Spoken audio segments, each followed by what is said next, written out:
Blackstone Publishing presents Rising in Flames, Sherman's March and the Fight for a New Nation, by J.D. Dickey. This book is read by Grover Gardner. To Teresa. Author's Note. I spent the majority of my childhood in the South. My father worked for a textile manufacturer, and my mother taught school.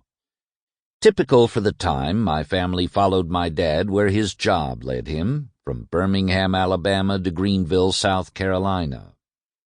It was an itinerant work life, but a good and productive one, and when it ended, as so many careers in the textile industry did in the 1980s, he moved us to a distant corner of the country to find new opportunities.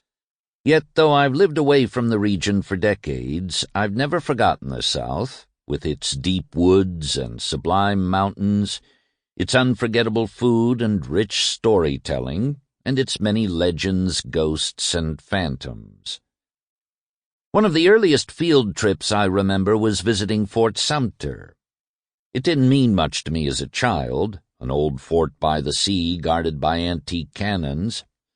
But my school teacher couldn't help but remind us students that this was where the Civil War started, or more likely she called it the war between the states. The fort seemed like a poignant relic from a distant era, and was South Carolina's principal claim to wartime importance, or so it seemed. I learned much later that the state played another significant role during the war, with large parts of it looted, pillaged, and set on fire. The figure responsible for this violence was, of course, William Sherman. During his Atlanta, Savannah, and Carolinas campaigns, the general ensured he would never be forgotten by the South and would leave a permanent mark on its history, landscape, and psyche.